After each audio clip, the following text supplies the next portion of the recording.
बेशक जब मेरा परवरदिगार इरादा कर लेता है और कह देता है कि कुन, तो वो हो जाता है। शुरू अल्लाह के नाम से शुरू करें।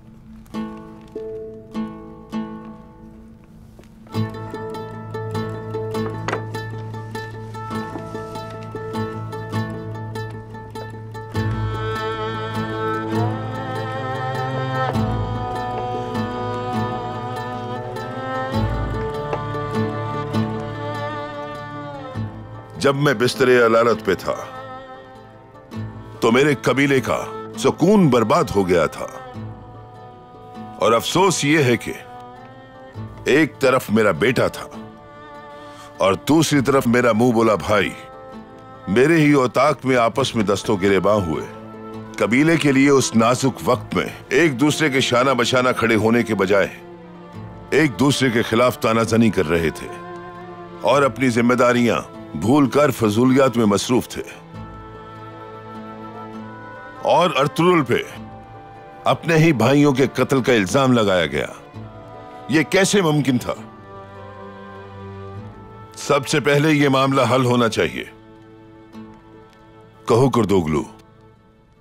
सरदार, बहुत शुक्र है कि आप सेहतियाब होकर फिर से हमारे दरमियान मौजूद हैं। जब आप मौत से नबरदाज़मा थे अपने बिस्तरे अलालत पर, आपके साहबजादे गुंदोगदू ने आपके हुक्म की खिलाफ वर्जी करते हुए अर्तुगरुल को हलब भेज दिया। मैंने आपके अहकामात की पासदारी के लिए अपने चंद आदमियों को अर्तुगरुल के ताक़ुब के लिए रवाना कर दिया, लेकिन फिर उनकी लाशें मिली।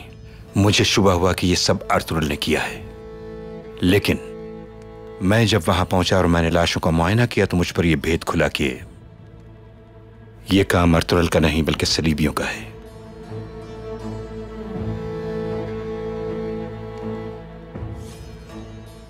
यह तीर सबूत है इस बात का।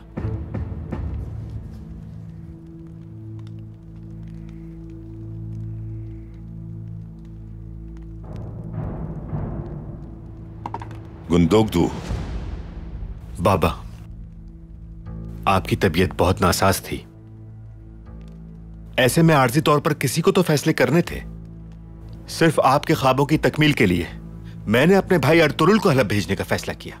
आपको सब मालूम है। और इसके अलावा हमने अपने चाचा की बहुतान तराशी का भी सामना किया। मेरी हर बात कबीले के लिए हरफ आखिर होती है। कोई मेरी बात अनसुनी नहीं कर सकता। याद रखो, सरदार का हुक्म मानना सब पर लाजिम है। तफ्तीश और सबूत के बगैर किस तरह किसी को भी कातिल ठहराया जा सकता है कुर्दोगलू? अगर मैं इस जहाने फानी से कूच कर गया तो मेरे बाद यही रवैया इख्तियार करोगे? तुम्हें आखिरी मौका दे रहा हूं। अगर आइंदा तुमने फसाद डालने की कोशिश की तो इस जमीन पर पनाह नहीं मिलेगी तुम्हें।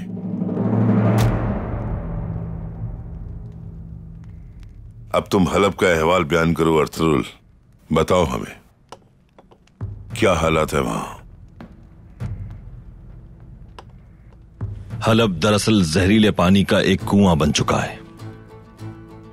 जो भी इस कुएं से पानी पिएगा वो मुतासिर होगा।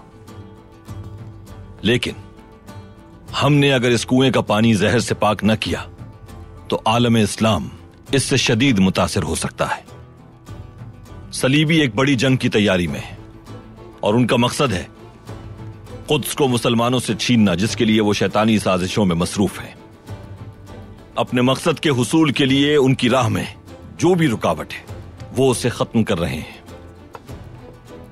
तो हमारे लिए बेहतर होगा कि हम हलब में उनका सफाया करें। जानते भी हो कि तुम क्या कह रहे हो अर्तुरुल। तुम्हें आलम इस्लाम के मसाइल हल करने से पहले अपने कबीले के लिए जमीन का इंतजाम करना चाहिए, और तुम हो के हलब को बचाने के लिए निकल पड़े।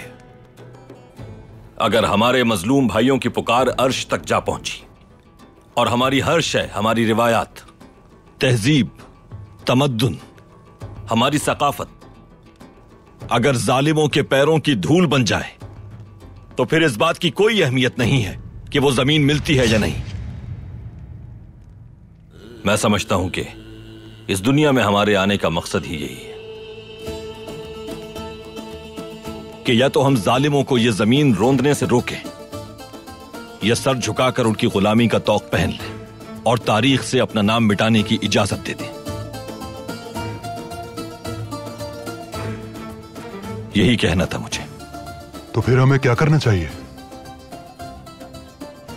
हमारा भाई तुर्गुत उनकी कैद में है और हलब इस वक्त किसी कैद खाने से भी बदतर है।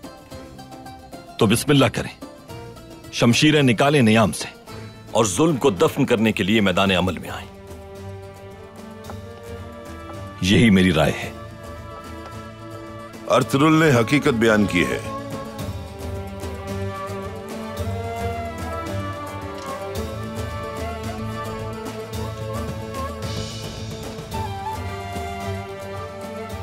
हमारे अजदाद की यह तलवार हालत जंग की अलामत है। हम एक जान के बदले 1000 जानें लेंगे। यह मेरा आखिरी फैसला है।